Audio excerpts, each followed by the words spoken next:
사랑을 받는 의사 누가와 또 대마가 너희에게 문안하느니라. 이 신약 성경을 가장 많은 양의 신약 성경을 기록한 사람이 누구일까요? 우리는 당연히 신약 성경을 많이 기록한 사람은 바울 아닌가? 라고 생각을 하실 겁니다. 로마서, 고린도 전후서, 갈라디아서, 에베소, 빌립보, 골로새, 데살로니가 전서, 데살로니가 후서 등등 많은 바울의 서신들이 있습니다. 근데 양으로만 따져봤을 때, 각 권으로 따져봤을 때 숫자는 바울이 많을 수 있지만 바울보다 더 많은 이 두께, 더 많은 두께의 책을, 더 많은 페이지를 쓴 사람이 있습니다. 바로 우리가 오늘 살펴보려고 하는 누가인데요. 누가가 기록한 책이 무려 신약 성경의 27.5%를 차지합니다. 바울 서신은 23%입니다. 누가가 기록한 책은 그럼 뭘까요? 누가가 기록한 책, 누가복음입니다. 누가복음. 한 권 더 있습니다. 뭘까요? 사도행전입니다. 네. 누가복음과 이 사도행전, 이 두 권을 누가가 기록을 했는데요. 이 두 권이 어떻게 같은 누가가 보냈느냐라는 그 질문에 대한 답은 누가복음 1장과 또 사도행전 1장에 가보시면 같은 편지를 받는 수신자가 기록되어 있습니다. 데오빌로 가카라는 수신자가 나오는데요. 이 가카라는 호칭에서 우리가 알 수 있듯이 데오빌로는 로마 사람이고 관직에 있는 사람이었고 바울의 편지를 교회와 다른 지역에 돌려보았듯이 누가에게서 이 누가복음과 사도행전을 받아서 아마도 이 편지를 같이 돌려봤을 것입니다. 그래서 대부분의 이방인들에게 이 누가는 누가복음과 사도행전을 기록해서 보냈습니다.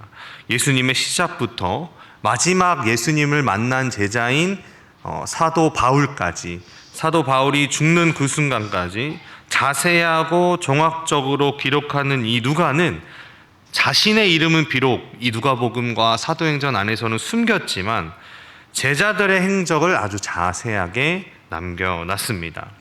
그렇다면 이 누가가 누구인지 오늘 본문에서 우리는 조금 힌트를 얻을 수 있습니다. 우리 본문 골로새서 4장 14절 다시 한 번 더 읽어보겠습니다. 시작. 사랑을 받는 의사 누가와 또 대마가 너희에게 문안하느니라. 아멘. 여기 보면 누가를 사랑을 받는 사람이라고 말합니다. 사랑을 받는 사람. 바울에게 있어서 이 누가는 아주 꼭 필요한 사람이었습니다. 바울은 자신의 몸에 가시가 있다 그랬는데 무엇인지는 우리가 정확하게 알 수는 없지만 아마 하나님께서도 이 너의 은혜가 족하다면서 고쳐주지 않은 이 가시를 해결하기 위해서는 지속적인 어떤 약이나 어떤 필요한 그 처방이 필요했을 것입니다. 그래서 의사였던 이 누가는 사랑을 받기도 했지만 전문적인 의사였던 누가는 이 바울과 함께하면서 아마 바울을 돌봐 주었을 겁니다. 전도 여행을 하면서 수많은 그 박해를 당했던 바울은 정신적인 고통뿐만 아니라 실제적으로 신체적인 고통도 꽤 컸었는데요. 그런 바울과 함께하면서 그를 치료해주고 돌봐주었던 것이 바로 누가였습니다. 그래서 바울의 사랑을 받기도 했지만 아마 바울이 사역했던 모든 곳에서 누가의 이런 행동들이 소문이 났을 거고 바울뿐만 아니라 모든 사람들에게 사랑받는 의사 누가 이렇게 아마 다 이야기했을 것입니다. 그런데 이렇게 사랑을 받는데도 불구하고 누가는 신약 성경에서 단 3번밖에 등장하지 않습니다. 어디 등장하냐면요. 오늘 읽은 본문인 골로새서 4장 14절과 빌레몬서 1장 14절, 또 디모데후서 4장 14절입니다. 사랑받는 의사 누가와 또 대마가 너희를 문안하느니라. 오늘 본문이고요. 빌레몬서 1장 24절은 이 골로새서를 기록했을 때랑 비슷한 시기에 이 옥중서신이라고 부르죠. 같은 시기에 기록했습니다. 또한 나의 동역자 마가, 아리스다고, 대마, 누가가 문안하느니라. 그리고 마지막 디모데후서 4장 11절에 누가만 나와 함께 있느니라 라고 바울이 이렇게 기록했습니다. 이 골로새서와 빌레몬서에 기록될 때는 바울이 첫 번째로 감옥에 갇혔을 때인데요. 이 시기를 정확하게 연도를 우리가 알 수는 없지만 확실한 것은 이 사도행전 28장까지 이후 끝나고 난 이후입니다. 그러니까 사도행전의 이야기가 이미 다 끝나고 나서 그 이후에 바울이 로마에 갇히고 그리고 가택에 2년간 연금이 되고 다시 풀려났다가 순교하기 전에 또 감옥에 들어가는 그런 일들을 겪기 전에 이 사도행전 28장까지의 내용도 함께 했지만 그 이후에도 누가의 여정은 바울과 계속 함께 되었습니다. 그래서 바울의 말을 통해서 바울과 전도 여행뿐만 아니라 삶을 함께 했고 또 디모데후서 4장 11절은 바울이 죽기 직전에 아주 이제 순교를 앞두고 아주 삶의 끝자락에서도 누가는 여전히 바울과 그 사역을 함께하고 있음을 우리가 알 수가 있습니다. 이렇게 누가의 이 기록된 모습들을 우리가 좀 생각을 해봤을 때 제가 느낀 누가는 리더형은 아닙니다. 그런데 봉사를 잘하고 섬김을 잘하고 다른 사람들의 도움을 잘 주고 그러나 이름은 드러나지 않는 사람. 그 이름이 드러나지 않아도 자신이 맡은 자리에서 자신이 맡은 것이 있다면 하나님이 부르시고 보내시는 그 자리가 있다면 묵묵히 그 자리를 지켜냈던 사람, 그 사람이 바로 누가라고 할 수 있습니다. 마치 리어카를 끌면 앞에서 그 리어카를 끌고 가는 사람이 아니라 저 뒤에서 이 리어카를 밀어주는 사람, 이 사람이 바로 누가라고 할 수가 있겠습니다. 그래서 사도행전 안에 등장하는 등장인물이기도 하지만 그는 전혀 주인공처럼 등장하지 않습니다. 오히려 베드로, 바울과 같은 사도들 중심으로 그 말씀을 기록하고 분명히 바울과 함께 동역하고 수많은 사역들을 같이 했지만 누가는 자신을 우리라는 이 단어 안에만 속하게 할 뿐이지 어떤 능력을 보였고 어떤 치료를 했고 어떻게 전도했는지 본인의 그런 행적들은 나타내지 않고 있습니다. 우리는 누가복음과 사도행전을 통해서 예수님과 바울의 또 베드로의 수많은 사람들의 행적들은 보지만 그 사역을 함께 감당했던 이 누가에 대해서는 알 수가 없습니다. 그런데 이 세기에 이 누가복음에 대해서 이렇게 기록했다고 추측되는 누가복음 소개글에 보면 이 누가를 이렇게 소개하고 있습니다. 누가는 수리아 안디옥 출신의 직업 의사였다. 그는 사도들의 제자였으며 후엔 바울을 수행하여 그가 순교하기까지 함께했다. 누가는 결혼하지 않았고 84세의 나이로 잠들었다라고 기록이 되어 있습니다. 이 누가의 사망에 대해서는 어떤 사람들은 누가가 순교했다라고 합니다. 나이가 들어 죽었을 수도 있고 순교할 수도 있지만 우리가 확실히 이 말씀을 통해서 알 수 있는 것은 누가는 주변 사람들을 사랑할 수 있는 사람이었고 또 사랑을 받는 사람이었고 주목받지 않아도 묵묵히 섬기는 겸손의 사람이었고 복음에 대한 열정이 있었고 복음을 전하기 위해서 정말 수많은 노력을 기울였던 사람이라는 것입니다. 그래서 누가를 설명하기에 가장 좋은 방법은 누가가 기록한 누가복음과 사도행전을 읽어보는 것입니다. 지금 이 시간에는 다 읽을 수 없으니까 오늘 집에 돌아가셔서 시간을 내셔서 이 누가복음과 사도행전을 한번 연결해서 한번 읽어보시기를 바랍니다. 누가복음과 사도행전 이 두 책으로 누가가 어떻게 사람들을 섬겼는지 우리는 생각할 수 있지만 더 중요한 사실은 무엇이냐면 이 누가복음과 사도행전 속에서 우리는 누가가 만난 예수님을 발견할 수 있다는 것입니다. 그리고 그 누가가 예수님을 얼마나 사랑했는지도 우리는 누가복음과 사도행전 속에서 발견할 수가 있습니다. 한번 우리 말씀 한 구절을 한번 함께 찾아보기 원하는데요. 누가복음 1장입니다. 누가복음 1장 1절에서 4절까지 말씀을 우리 한번 다 같이 한번 읽어보도록 하겠습니다. 누가복음 1장 1절에서 4절까지 다 같이 한번 읽어보겠습니다. 시작. 우리 중에 이루어진 사실에 대하여 처음부터 목격자와 말씀에 일꾼된 자들이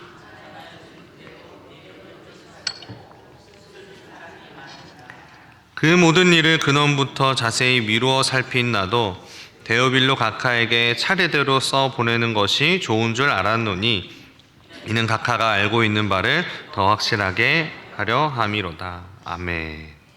이 누가복음 1장에서 1장 1절에서 4절은 이 누가복음 전체의 서문입니다. 근데 이 서문은 한 문장으로 되어 있는데요. 이 한 문장 속에서 예수님을 사랑하는 누가의 마음이 아주 잘 들어 있습니다. 누가는 누가복음을 기록하기 전에 이미 예수님에 대해서 수많은 사람들이 기록을 했다는 것을 말합니다. 그런데 누가 역시 예수님에 대해서 나도 기록을 해야겠다. 내가 만난 예수님, 내가 사랑하는 예수님에 대해서 한번 잘 기록을 해보자라는 마음을 먹고 그 모든 일을 근원부터 자세히 미루어 살펴서 데오빌로 각하에게 그 일의 순서대로 기록해서 보냅니다. 그런데 더 중요한 것이 그 목적이 무엇이냐면 알고 있는 바를 더 확실하게 하려는 것입니다. 알고 있는 것을 더 확실하게 하기 위해서 이 누가복음을 썼다는 것입니다. 정말 중요한 목적입니다. 이미 알고 있지만 이미 예수님이 누구인지 알고 있고 예수님을 믿는다는 것, 하나님의 자녀가 된다는 것, 그리스도인으로 살아가는 것이 무엇인지 알고 있지만 그 알고 있는 것을 더 확실하게 하기 위해서 지금 누가복음과 사도행전을 썼다라는 것입니다. 이 누가복음과 사도행전을 받아보는 이 데오빌로와 그 주변 인물들은 예수님을 전혀 모르는 사람이 아니었습니다. 이미 예수님을 믿고 구원받아서 하나님의 자녀가 된 사람들입니다. 그런데 그리스도인이 되어 삶을 살아가는데 그들 삶에 고난이 찾아오고 많은 사람들이 믿음에서 떠나자 이 데오빌로와 함께하는 많은 사람들이 그 믿음이 흔들리고 믿음의 의심이 들었던 것 같습니다. 정말 예수님을 믿으면 구원을 받을까? 하나님 나라는 정말 예수님을 통해서 완성이 될까? 이런 신앙적인 기초 질문부터 나는 분명 예수님을 믿는데 내 인생은 왜 이렇게 힘들까? 관계의 어려움, 또 육신의 약함, 통제되지 않는 이 정욕의 문제, 도대체 왜 해결되지 않을까? 그럼 어떻게 해결할 수 있을까?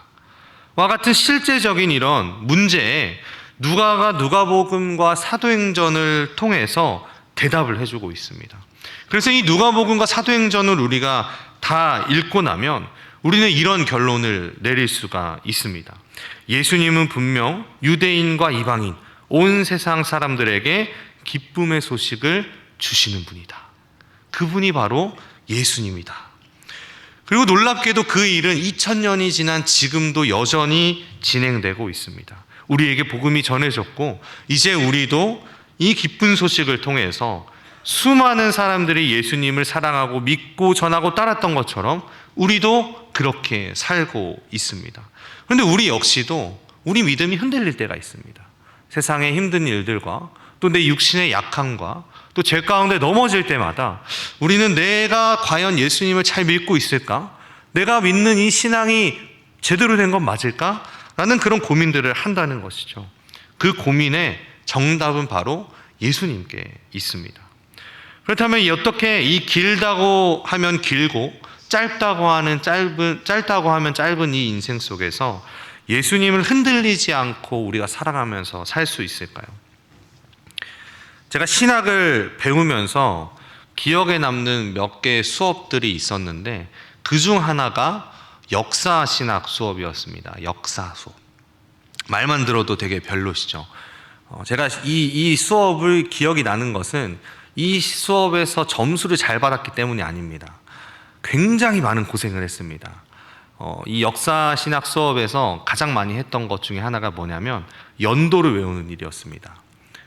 325년에는 뭐가 있었고 476년에는 뭐가 있었고 지금도 기억을 못합니다. 근데 그때 그 교수님이 저에게 해주신 말이 있었는데 연도를 굳이 외우려고 하지 마라. 연도를 알고 싶으면 책을 펴서 봐라. 이렇게 얘기해 주셔서 제가 얼마나 큰 위로를 받았는지 모릅니다. 그런데 시험에는 책을 필 수가 없잖아요.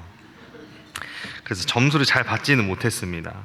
근데 그 역사 공부를 하면서 제가 그 역사 신학에 조금 관심이 생겼고, 나중에 기회가 되면 역사 신학을 한번 전공해 보는 것도 좋겠다라는 생각을 했습니다. 지금은 그렇지는 않습니다.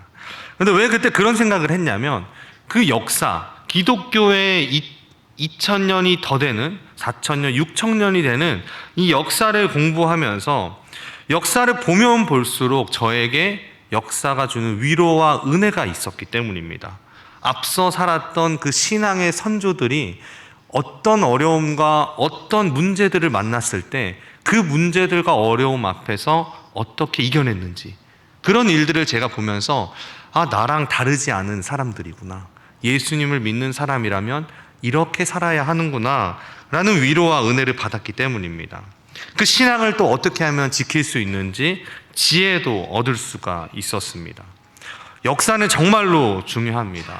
우리가 속해 있는 이 동양문화권에서는 역사를 공부하는 가장 첫 번째 목적으로 귀감해 둡니다. 귀감이라는 말 아시나요? 귀감. 네. 이 귀감이라는 단어가 또 한자의 시간이 돌아왔습니다. 귀는 거북이의 귀입니다. 거북이 귀. 보배로울 귀자가 아니고 거북이 귀고, 이 감은 거울을 뜻하는 감입니다. 거울감. 예전에는 이 거북이의 등딱지에 불을 붙여가지고 이렇게 점을 쳤다고 하죠. 그래서 길흉을 판단했다고 합니다. 그리고 그 감은 거울이라고 말씀드렸죠. 우리의 모습을 살펴볼 수 있는 가장 좋은 도구가 바로 이 귀감이라는 뜻에 있습니다.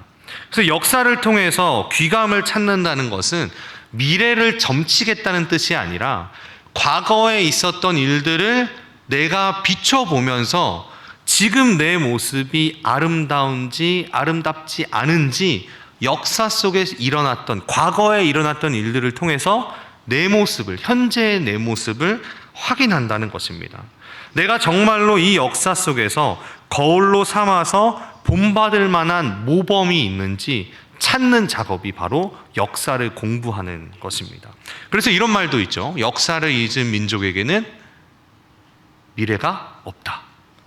과거의 그 역사 속에 있는 이 역사 속에 있는 일들이 현재의 키가 된다는 것입니다.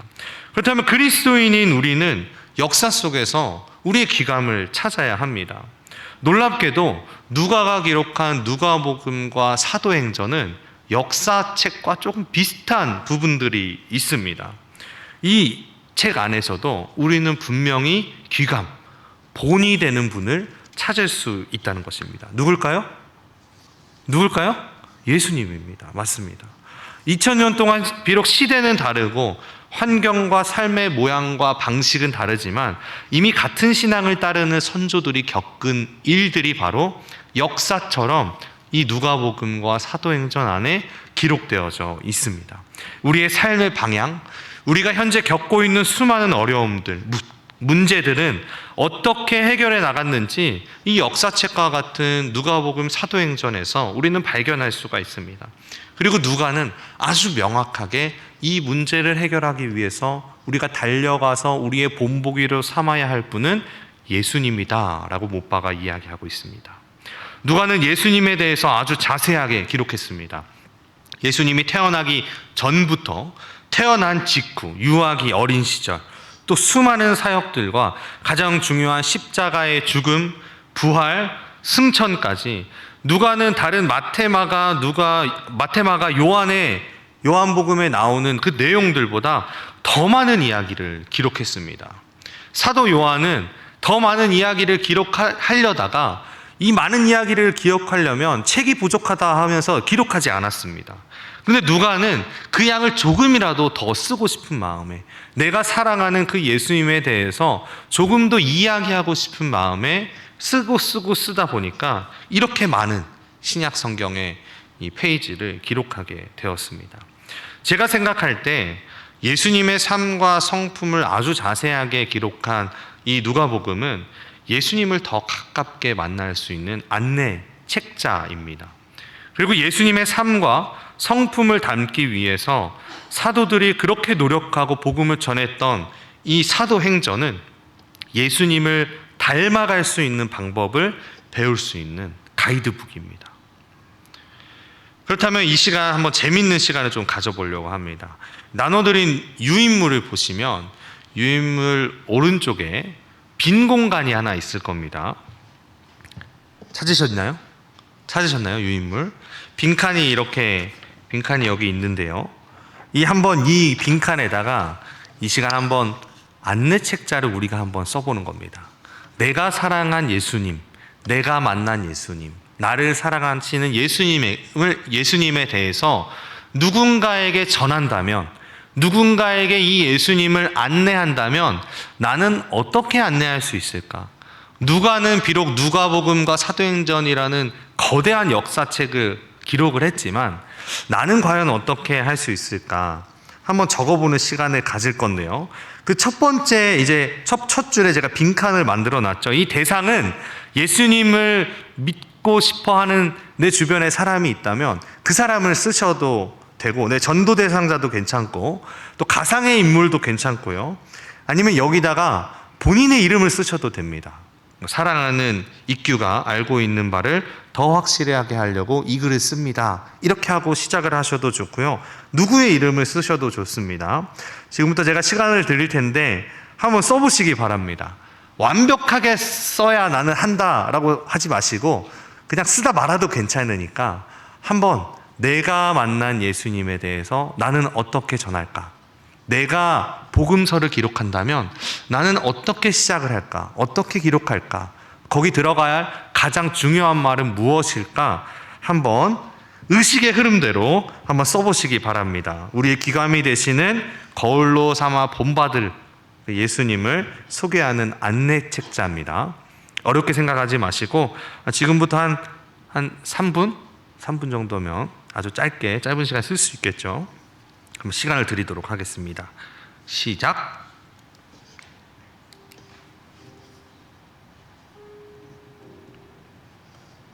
저도 쓰겠습니다.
네, 시간이 되었습니다. 한번 확인하는 차원에서 한번 쓰신 것을 한번 이렇게 들어볼까요? 썼는지 안 썼는지.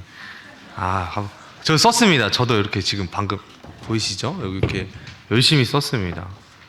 어떠세요? 한번 써보니까 어떤 기분이 드시나요? 내가 예수님을 사랑한 게 맞나라는 생각이 드시면 안 됩니다. 예수님에 대해서 이렇게 쓰는 게 참 쉬운 일은 아닙니다. 근데 이렇게 짧은 시간에도 쓰려고 하니까 시간이 부족하죠. 더 많은 이야기를 쓰고 싶고, 내가 만난 예수님, 나를 이 인생에 해결할 수 없는 문제에서 그 해결점을 제시해 주시고, 내가 해결할 수 없는 죽음이라는 이 문제를 완전히 뒤집어서 나에게 생명을 주신 그 예수님에 대해서 정말 많이 쓰고 싶은데 쓸 시간이 이 3분으로는 참 부족합니다. 누가가 이 자신이 기록한 이 누가복음과 이 사도행전을 통해서 읽는 모든 사람이 예수님에 대해서 알게 하려고, 그 아는 것을 더 확실하게 알게 하려고 이 두 책을 기록했습니다. 잠깐의 시간 우리가 이렇게 써봤지만 한번 나중에 제대로 한번 써보시면 좋을 것 같습니다. 내가 과연 예수님에 대해서 믿는 것을 한번 정리하는 시간도 되고요. 얼마나 알고 있는지 점검할 수 있는 시간도 될 수가 있습니다.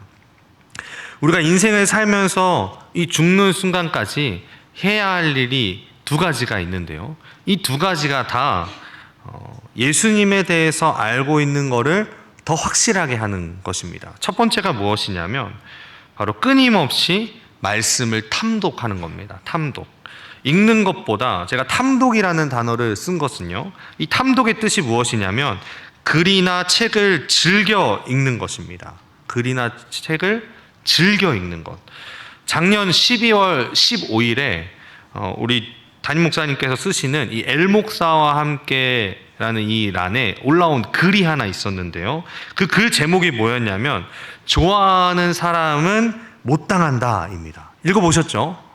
그 내용의 마지막 단락이 이 목사님의 글 마지막 단락에서 제 마음에 아주 큰 도전이 하나 되었습니다. 제가 한번 읽어드릴게요.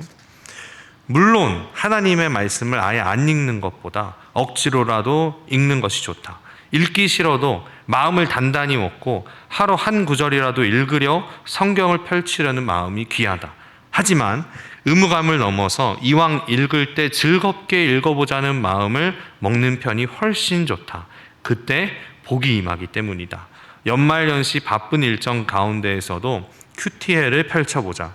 즐겁고 기쁘게 묵상해보자. 시냇가에 심은 나무처럼 살아보자. 제가 우리 담임 목사님의 이 글을 제가 쭉 읽고 마지막에 이 글을 다시 한 번 더 읽었습니다. 그러면서 이 도전에 제가 어떻게 반응을 했냐면 새해가 되면 사람들이 많이 사는 것이 하나 있습니다. 새해를 앞두고 다이어리죠, 다이어리. 그래서 제가 다이어리를 샀습니다. 근데 이번에는 시선 다음으로 커피가 맛있는 이 스타벅스의 다이어리를 산 게 아니고 말씀 노트 다이어리를 샀습니다.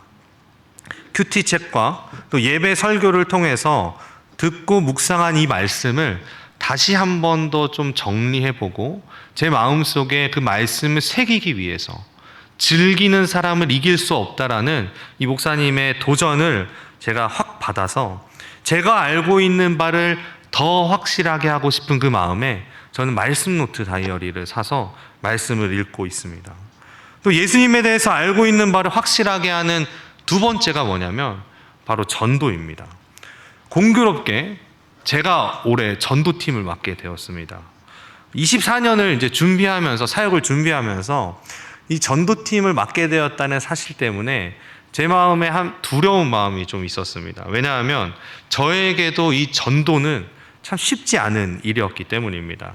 언제나 해결되지 않는 이 짐처럼 마음 한구석에 전도해야 되는데, 복음을 전해야 되는데, 이 설교 말고 진짜 사람을 만나서 이야기할 수 있어야 되는데 라는 그 마음이 자리 잡고 있었기 때문입니다. 그런데 그런 마음을 하나님께서 아셨는지 아예 도망가지 못하게 하려고 이 전도팀을 저에게 맡겨주셨습니다.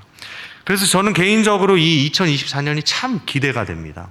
말씀과 이 전도를 통해서 예수님을 알아가고 또 예수님을 전하는 이 일을 통해서 제가 알고 있는 예수님에 대해서 더 확실하게 해주시려고 저에게 이 두 가지를 주셨다고 생각을 합니다.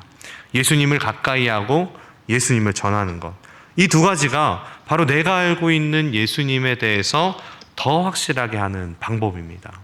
올 한 해 알고 있는 바를 확실하게 하면서 우리의 믿음을 더욱 단단하게 또 예수님과 더욱더 깊은 관계를 맺어가시는 우리 창립교회 모든 성도님들 되시기를 주님의 이름으로 축복합니다.